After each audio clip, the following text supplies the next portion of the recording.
Shah here, founder of Wall Street Mastermind. I am back today with another client interview for you guys. Really excited to be on with Ian today. Ian is one of our students that we've been working with for about the last year or so. And he recently just finished recruiting for his junior summer internship, was able to get a very successful outcome. And so I want to get him to come on here and just talk to you guys about his journey and his story and how he was able to get to where he is today. And hopefully, this story inspires you, and also, shares. I'm sure Ian will share some insights with you guys that will hopefully be helpful for your own process as well. So, I guess to start off, Ian, thank you for taking the time to talk to us today, man. Of course, thank you, Sam. Yeah, and thank you for having me. Yeah, absolutely. And I guess to start off, if you don't mind, just kind of quickly introducing yourself to our audience so that they kind of get a sense for who you are. Yep, of course. So my name's Ian. I'm an economics major at Stanford University, been a lifelong athlete, and recently just got an offer in Barclays for summer 2023. So really excited about that, and definitely couldn't have done it without Sam's help. Awesome. And so I guess that's let's go back to the beginning, right? You joined Wall Street Mastermind, I think, in summer after freshman year, right? It was end of June. Yep. After freshman year. And so up until that point, I guess how long had you known that you wanted to do banking, and had you done anything on your own already in terms of working towards this goal, or just, in terms of recruiting prep? Where were you at the time, I guess? Yeah, I think, around June of my freshman year, the time that I joined, I had figured out that I wanted to do banking, but I hadn't taken any, I guess, valuable steps to reaching that goal. And, I started reading the, I think it was the M&I guides on how to break into investment banking. And, I guess at the time I'd known that there was the technical piece that you had to master. You had to be good in the interview room, have your behaviorals down pat. You have to network a lot, reach out to alumni, use your contact base. And, but I never really had, I guess, a clear sense of direction. I guess I had, the outline of how to get into investment banking in my head, but never, I guess, an explicit sense of direction in that regard.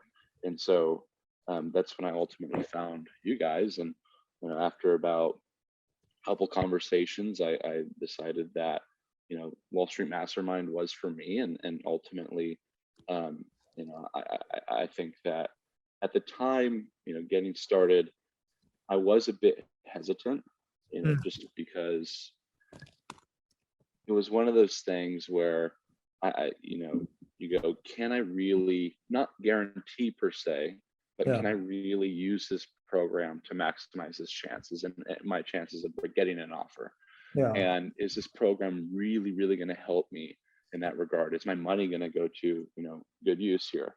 Yeah. And, to answer that question, absolutely, by far. If I had to do it again, I would absolutely reinvest in the program. And it really is an investment if you look at it in that regard. And so that's, kind of where I was at June, my freshman year summer starting. Let me ask you a question there, because I think a lot of people go through that, where there comes a decision point where, they come across Wall Street Mastermind, they start looking into it, maybe they talk to our team, and then they have to make the decision on whether to invest in the program or not. And I'm sure, at that point you start doing research, and then there's a lot of noise online, right? About there are lots of people that says this is not worth it, or maybe even people saying, oh, this is a scam, whatever. All people that have never done the program, of course, but as you're going through that process though, and I'm sure you probably saw a lot of this stuff too, right? How did you think about that? Because I feel for a lot of people, it's very easy to kind of just see stuff like that and then be scared off, right? Yeah. Because you don't know what's real and what's not, because you never gone through the program. And so it's easier, or probably easier to just play it safe and just avoid it, right? So how did you kind of like think through that?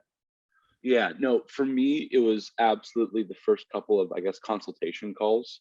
You Yeah. know, I had asked Alex, I'd asked you, I had asked other coaches in the Wall Street Mastermind program initially before I joined, you know, what exactly the program could do to help me. And not, you know, okay, the program can help me with technical prep. The program can help me with, I guess, finalizing my behavioral answers. But really, what specifically, and you know, analyzing the minutia here, really, what can this program help me with? And I think, you know, those calls, the consultation calls, gave me the insight that I needed and the, I guess, the okay in my head. Okay, this program is going to help me, and it's for me not only I guess, you know, looking back to sum it up into one thing here, what you know, I would say for me the best thing about the WSM program is, one, it's having you, it's having the other coaches available pretty much 24/7. And you know, if you have a really situational or specific question that might need some sort of, I guess, complex answer, or just an answer from someone with not only experience in the recruiting industry, but also experience in investment banking, Mhm. am I really going to go out on the internet and post that question? No. If I have you, it's like, it's golden. I mean, I have all the answers in front of me, so there's no excuse for me when it comes to, you know, not knowing how to get there.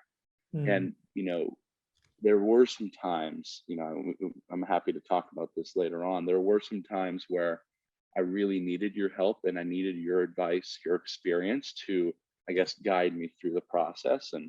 And I don't want to call this situation sticky, but maybe a little unique and unusual. Mm. And that really helped me. And then the second thing is just, it's really a one-stop shop. Instead of looking at one guide for technicals and five guides for behaviorals, and trying to find out the best way to network, and you know, combing through hours and hours and hours and pages of data and guides online, it's a Yeah. one-stop shop and you have the best advice in front of you. And for someone like me with a really busy schedule, and you know, I only have, let's say, 9 p.m. to midnight, 1 a.m. to do, you know, investment banking recruiting prep. I Yeah. needed that. And I Mm. needed the, I needed the one-stop shop. I needed everything right in front of me, and just to be, I guess, at the most efficient process and the most efficient way to get to that offer. And that's what Wall Street Mastermind ultimately provided. Gotcha. Gotcha. That makes a lot of sense. And I think that last point, a lot of people can probably relate to, which is, as a college student who's, I mean, you're a student athlete, but even for someone who's not, I mean, there's just a lot going on, right? Like if you're going to a good school, that's, it's got like a competitive student body where, a lot of times classes are graded on a curve, and but like you're trying to maintain your grades. You might play sports, you might be in clubs and have leadership positions. You're probably doing internships a lot of times, even during the school year. And then you add that to like all the other things you had to do for recruiting in terms of like networking with bankers, having all these coffee chats, like prepping for the behavioral interviews, prepping for the technical interviews. And it's like, we haven't even gotten to, like even just having a social life as a college student, right? Like, so Yep. like, Yeah, like, exactly. like you only have 24 hours in a day. And like I've never met a person who's like, oh no, I'm not busy at all. Like I have so much time. Like anyone that's going through recruiting always feels like they don't have enough time. Right. Yeah. And so you're not gonna like increase the number of hours you have in a day. And so you have to kind of figure out like, well, what else can I do to almost like buy more time, or like, and the way to buy more time is really to just be more productive, be more efficient, and be able to get Yep. more done in less time. Right. Exactly. Um, Not to mention, I think like a lot of people, I mean, now that you've gone through this process, you're obviously familiar with this, but like I think maybe in the beginning when you hadn't gone through the process yet, or like for a lot of people that are just starting out, just starting to think about recruiting now, I think what most people don't realize is that the reason why efficiency is important is that the way the recruiting timeline works, it's kind of like the longer it takes you to get the offer, typically the worse the offer is going to be, right? Exactly. Yep. Not always, but like directionally speaking, all the best banks typically get filled up first. And then like, if you're still looking, the more time has passed, like the further downstream you have to go, right? Yep. Uh, Exactly. and like everyone always wants to get into either bulge bracket or elite boutique bank. And it's like, well, if you want to get into those tier one banks, you really like, you have the least amount of time because those banks just recruit so early, right? Yep. Um, so I, And but you're I, competing with the best of the best as well. yeah, The no, time is against your side, the competition's against your side. So that's, definitely another thing to take into consideration. yeah, and I think this is like the biggest thing that because it's funny, right? Like when you go on Wall Street Oasis or whatever, like the people that say, "Oh, Wall Street Mastermind is a scam," like they're not saying that, "Oh, we literally scam people," but they're just saying like everything they're probably teaching you inside this program is all just stuff that you can find online already, right? Yep. Which actually is not true. I know Yep. that because a lot of the stuff we teach in our program are like proprietary stuff that we came up with, or like other clients in the program that came up with. And I mean, you know what I'm talking about, but we won't spill the secrets here. But like more importantly, it's like even if it were true, I think what people are missing is like coming back to this efficiency point about Absolutely. like Yep. if even if you can get all the information, if it takes you like 5 times as long to do it, you're getting a worse result if you get Yeah. it right. Exactly. Yep. So I would say, to that point, and if you look at Wall Street Mastermind on the surface level, you don't do any consultation calls, and you're reading what people are saying on Wall Street Oasis and other forums about how Wall Street Mastermind is a scam, just like you mentioned. It's going to be really, really hard for you to get past that without having the consultation call and sure. without actually speaking to people within the program and speaking to you. And back to what I was saying in the beginning, the hump, what I had to do to get over it, it was 100% the consultation call, asking you and Alex specifically what this program is going to do to help me Yeah. outside of reading guides and outside of different forums and guides on behavioral questions. Yeah. Um, you know, that was the boost and the kick I needed to get over the, I guess, is this investment going to be worthwhile hump? Right. And to your point on the efficiency side of things, it's absolutely critical. It really is. You might be in my position in June of your freshman year, realize, okay, I have a year until recruiting starts. Not true at all. I joined in June, and I was expecting recruiting to start around June of this year. Mm. And go through August, and I was expecting some of the bulge brackets to open in July. Yeah. I remember, I think it was JP Morgan opened its application February 1st. I think Catalyst opened their application in November, and obviously Catalyst is an outlier. But anyways, the bulge brackets and the boutiques alike started recruiting 2 months earlier compared to past years. Yeah. And so you never know what the timeline is going to be. You can kind of guess, Yeah. and you can kind of say, okay, worst case scenario, it's going to happen 2 months in advance compared to the norm. Best case scenario, the banks magically decide to get together and delay the recruiting process, which is not going to happen. But That's not gonna happen. no, and you never realize how beneficial the efficiency of the program is. The custom tailored advice to your situation to get you from no offer to offer in as fast a time as possible it's just so there really isn't a good way to describe it, because there's nothing else to compare it to. Yeah. You have to get on the consultation call. Yeah, absolutely. And we'll kind of like give you guys instructions on how you can do that at the end of this interview if you guys want to. But I think that you make a great point. Which is, by the way, like I laughed when you said like, if all the banks got together and decided to push back together, because like 2, 3 years ago, like Goldman Sachs and JP Morgan actually did do that. Like they pushed recruiting back to the summer after sophomore year. Like JP Morgan for 2 or 3 years would not start their application until June 1st. Goldman did not start their application until July 1st. And I think the thought was like, hey, we're two of the most sought after banks. If we do this, maybe everybody else will fall back too. And then like, guess what? Nobody else did. Right. Yeah. Yeah. And so this year they said, screw this. We're not doing this anymore. And that's why, like you said, like JP Morgan pulled it all the way up from June 1st to February 1st, which Yeah. totally caught everyone by surprise. And then I think like Goldman pulled it up from like July 1st to, I want to say like, was it March or April 1st? All like by 3 or 4 months as well. Yeah. I think April 1st. And so like, I mean, we'll give everyone like a little, I don't know what like a tip or advice here is like, yeah, if you want to kind of like estimate when recruiting is going to start for your class, just look at when it started for the class above you. And then like, it's usually safe to assume that it'll start 1 or 2 months earlier than that, because this trend has been ongoing for probably like the last 10 plus years.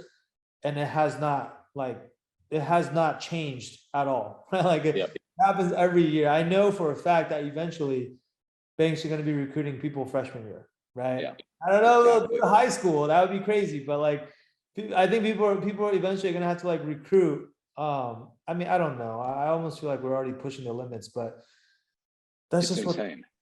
they It do. really is. Yeah. Yes, exactly. And not only is the timeline against you, but if you're a college student and you're a D1 athlete, you have 2 hours or two practices a day, 4 hours total. If you're studying, anything in college, let alone some sort of STEM major that might have a certain core class that requires 20 to 30 hours of work in itself, Yeah. and you're involved in two clubs and you have this and this going on, and you might, and this was ultimately the case for me, you might be able to really only prep technicals and behavioral answers and do mock interviews from 9 p.m. to midnight or 1 a.m. Or you wake up super early in the morning. You go 4 a.m. to 7 a.m. before you go to training in the morning.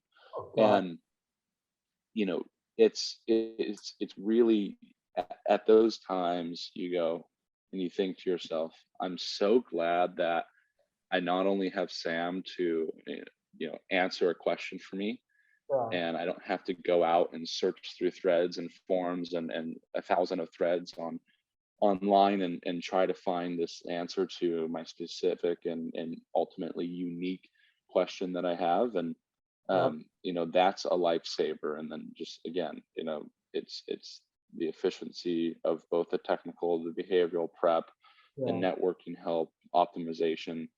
um, that's another thing, a great part about Wall Street Mastermind.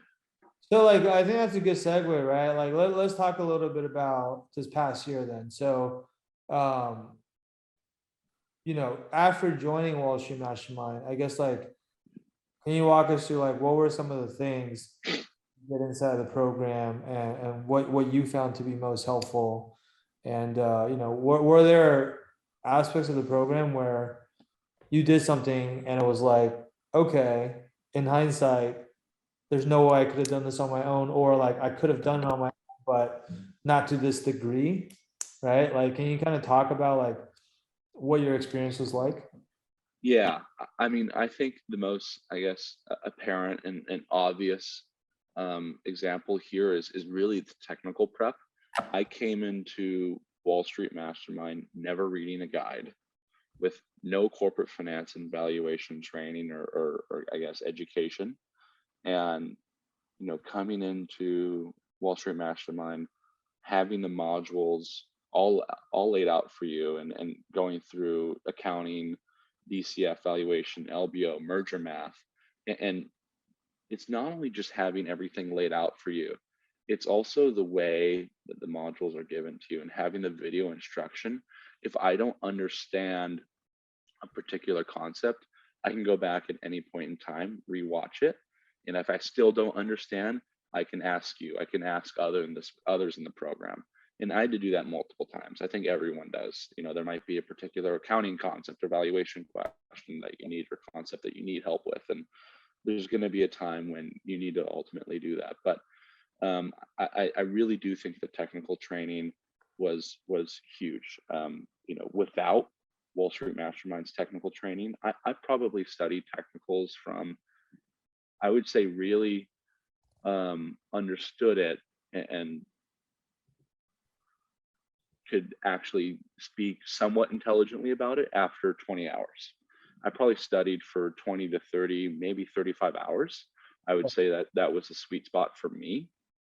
And if I had to venture a guess, I would say without the technical training, I would have to probably go through 100 hours of just combing through guides and trying to find random YouTube videos about this concept. And maybe one of the mentors who's not just absolutely getting crushed at work that day can answer a question for me. And that was one of the biggest things that definitely helped me, was the technical training. Yeah.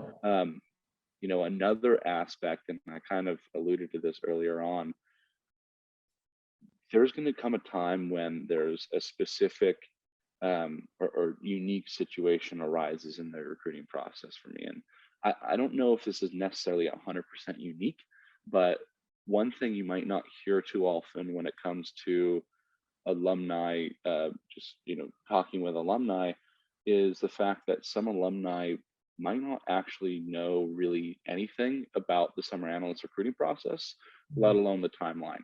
And so, to put it simply, one of the things that I had to, and I asked for your advice on this, how specifically should I word this? One of the things that I do was kind of gently nudge the alumni, and I guess the alumni or non-alumni referrals that I was, talking to at the time, gently nudge them to let them know, look, the recruiting process happens a year and a quarter in advance. So, I kind of need your help soon. But at the same time, not only do you want to develop these connections and these relationships for the long term, you have to make that ask, that nudge, seem non-transactional. Not only because you want to, but also it's the right thing to do. It's how you get their help. And that was, a little complex at the time. And how specifically do you word that nudge? How do you ask them? That's something that you helped out a lot with. I remember the other coaches in Wall Street Mastermind helping out a lot with. Yeah. So those were two things right off the top of my head that I don't know, would I have gotten not only the best advice, but any advice if I didn't have Wall Street Mastermind? I don't know. So I mean, I think on the technical prep side of things, I think the biggest thing that I took away from that is just everything was laid out in a way such that you were able to go from someone who was basically starting completely from scratch, right? No background, no education, no training in any finance related topics, to being fully well versed in everything you need to know for your interviews in just like 20 to 30 hours, right? yep, exactly. Which like if people think about that for a second, like that means that if you spent an hour a day studying this, like you could be done in a month or less. Yep. Yeah. We have students that didn't start learning their technicals until 3 or 4 days before their interview. And like once they got invited to the interview and they knew they had this interview coming up, then they spent like those 3 or 4 days just like cramming through everything. I mean, you could do like 30 hours in 3 or 4 days if you wanted to. Right? Like I don't recommend it, but it's doable. Right? Yeah. And then like like the guy that's what I did initially. Yeah.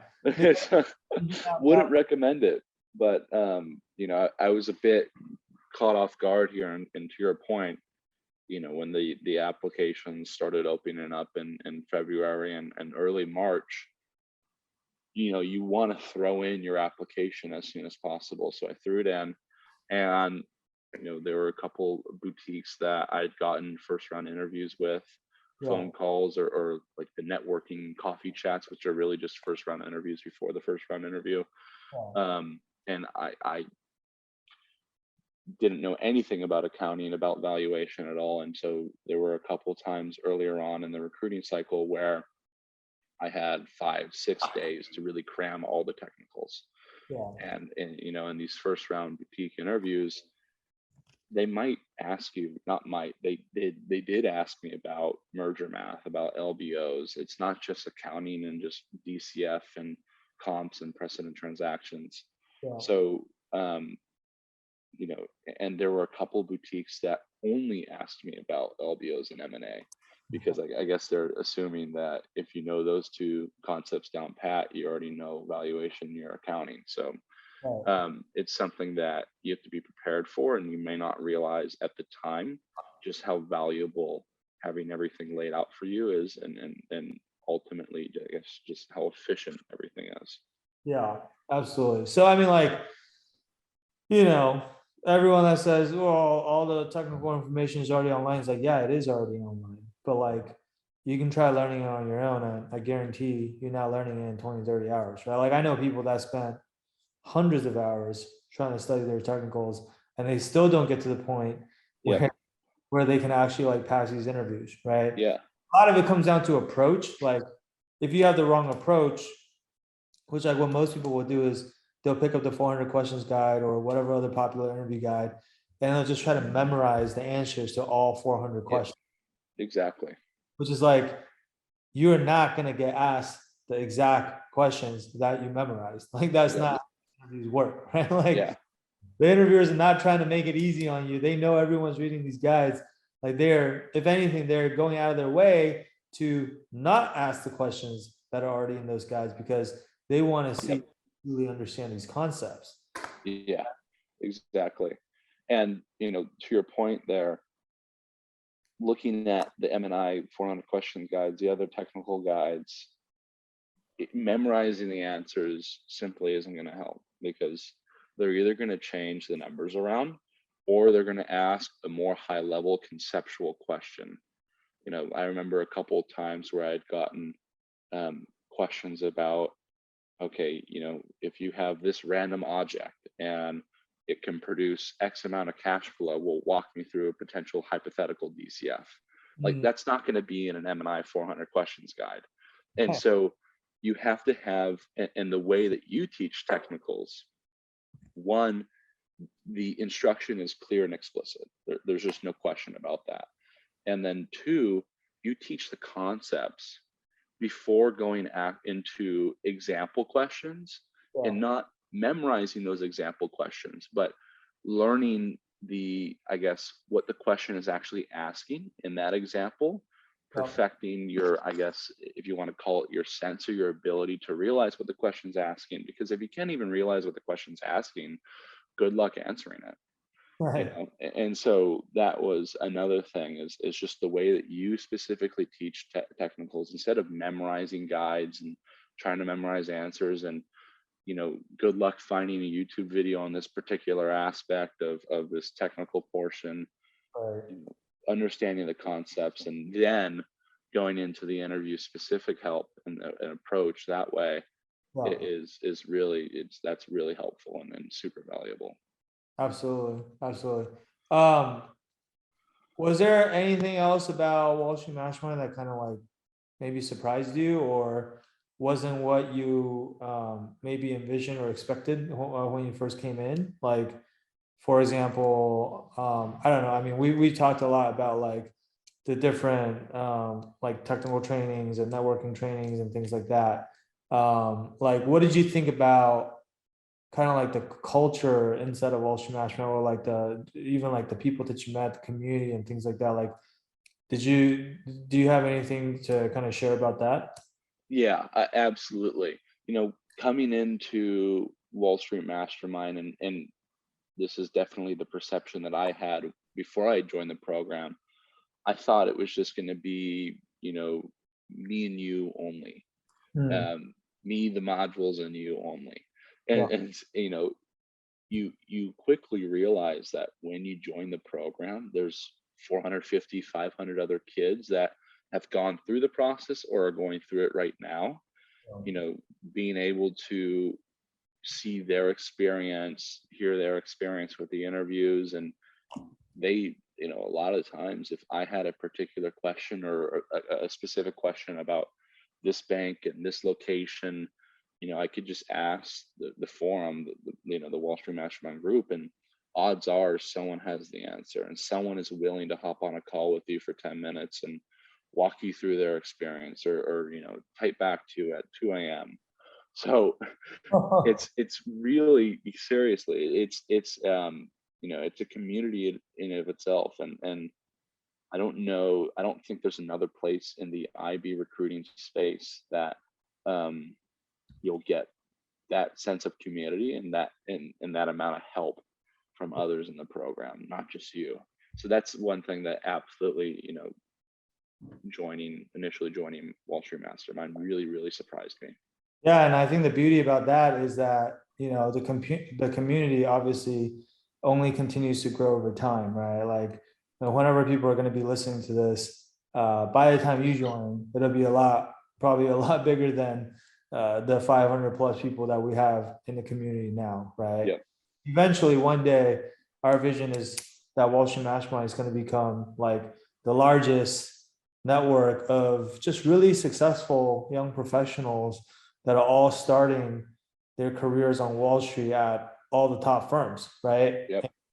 That is like, people don't realize this, but like that is a very valuable network to be a part of, right? Like, Yep.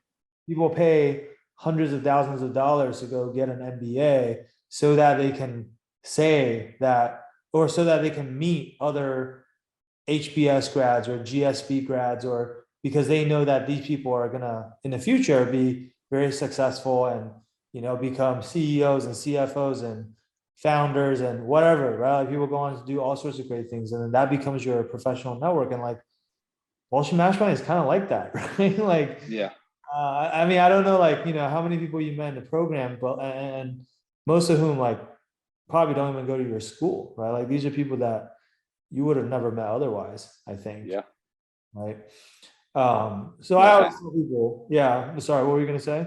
no, I was going to say you're absolutely correct. And, not only is it helpful in the short term, it's really, really advantageous in the long term. And looking back on my investment initially, I really do believe that a lot of the connections that I've made and a lot of the relationships that I've developed through the program will be there when I'm 30, when I'm 35, later on in my career. And oh, hey, you did Wall Street Mastermind and 2022 or 2021. That's awesome. Let's meet up. And Yeah. so, to your point, it is like you're kind of, you have your own grad school circle, you have your own HBS, GSB circle for a much, much, much, much smaller fraction of the price. Yeah. So you're absolutely correct there. Yes. Yeah, I mean, honestly, it's in the plans, like I said, eventually, especially as our group of alumni get bigger and bigger and people actually start working, we do want to have like, meetups and networking events and stuff like that so that everyone can meet each other. Because right now everyone's kind of meeting each other virtually, right? Or like on, Yep. on Zoom or over Slack. And but I think it's a whole different thing when like we can all meet in person and like really network and just like go out together, have fun, whatever, right? That's how you Yeah. relationships. So And that brought up another thing that Wall Street, trying, hopefully I'm not walking back too far here, but um, with the virtual recruiting, 90% of my interviews were on Zoom or on the computer. yeah, And so, in my opinion, and I'm sure most people would agree with this, it's much harder to develop that in-person connection and I guess that likability over a computer than it is in person, obviously. yeah, And so, with the behavioral answers, you have to craft them in a way that if you're zooming or you're recruiting over Zoom, you have to craft them in a way that not only is going to allow is it not only a good answer, does it really answer the question and show why you would potentially be a different candidate, but can you also incorporate something in there that would allow the interviewer to see your personality, to allow them to, really like you, and see, okay, I think they call it passing the airport beer test. you Yeah. know can you incorporate something in there that would allow the interviewer to check the box on the airport beer test, because it's much harder to do over Zoom than it is in person. Yeah. And your help with that, the behavioral answers, the critiquing there, the mock interviews, that all that really enables you to do that over Zoom for sure, and in person especially. Yeah, for sure. For sure. That's a great point. Yeah. I mean, I think we've kind of covered all the important things that you really need to be successful in recruiting, right? We talked about technicals, we talked about networking, we talked about behaviorals. It's like, if you're good at all those things and you have a solid resume, those are kind of all the things that you need, right? Yep, exactly. I guess one last question for you, because I know we're running up on time here, but um, do you have like, one piece of advice that you want to pass down to other people? Maybe like, um, something that someone else told you along the way that really helped you a lot, and that you think maybe other people can really benefit from. Yeah, I think one first thing first here, if you're skeptical at all, get on a consultation call. That's I think, in regards to IB recruiting, my biggest piece of advice, because that's ultimately what, the bell that went off in my head that said, okay, this is something that I need to join, and this is going to be a worthwhile investment. But recruiting specific, I guess in general as well, if you reach out, super early, and this is something that you had told me and others in the Wall Street Mastermind program, if you start networking in August, October, November, the year beforehand, which is what you should be doing, if you start networking, it's not just, you can't just send out one email, get on a phone call, say thank you, and then wait until March or May, April, when the application's open, Yeah, because you don't have that connection with the person after one phone call. yeah, And are they really going to be willing to help you at that time? You never know. And so one thing that I think is overlooked a bit on the internet and these guides, and one thing that you help with, the program helps out a lot, is coming up with ways to stay in touch. And that might be coffee, it might be another call, Zoom, whatever it is, but staying in touch and reaching out, continuing to reach out every month or every 2 months, is ultimately, I think, one of the biggest things when it comes to networking, and ultimately and getting your foot in the door when the time to interview comes. That's also invaluable, and your help with that was really, really valuable. And so I guess my piece of advice would be to potential, hopefully, clients or just people listening, yeah, stay in touch, and really stay in touch during the networking process, and leading up to the interview process, because if you reach out too early, it's not going to bode well for you. It really won't. yeah. So that would be my one piece of advice, recruiting specific. Awesome. That's really good advice, man. So guys, look, if you're still with us, maybe you're, starting out the process, you're super busy as is, as a student, you got a lot of commitments going on, and you're about to add everything else onto your plate that's related to recruiting, and you understand the value of just being efficient with the process, getting things done right the first time, and not having to do a bunch of trial and error, or figure everything out on your own, because not because you can't do that, but because if you did do that, it will compromise the quality of the offer that you would get, just because it would take longer. Then I like to encourage you to like book that free consultation with us, like Ian has been saying. And actually, we kind of switch things up a little bit. I think we have an even better process now. Before you even get on consultation with us, what we do now is you can actually have a just like a free virtual coffee chat with an alum from the Wall Street Mastermind program. So this is typically an upperclassman like Ian, who's already successfully gone through the recruiting process and has gotten an offer from a top firm.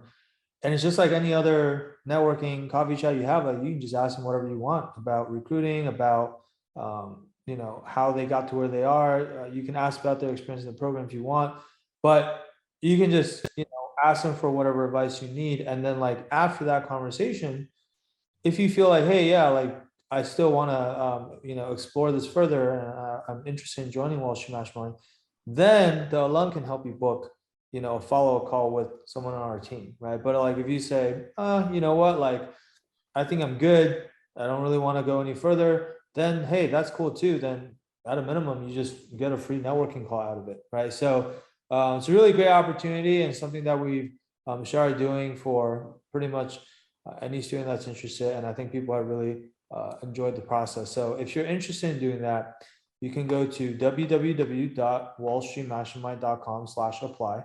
The street is abbreviated to ST, so it's wallstmastermind.com/apply. And we look forward to talking to you. All right. With that said, Ian, I want to thank you again for taking the time to come on here to talk to us today. I know you're also interning this summer, so definitely appreciate you taking time out of your day. And congratulations again on an amazing offer. And I'm super happy to see that all of your hard work has paid off. And I look forward to seeing what you accomplish next summer at Barclays and beyond, really.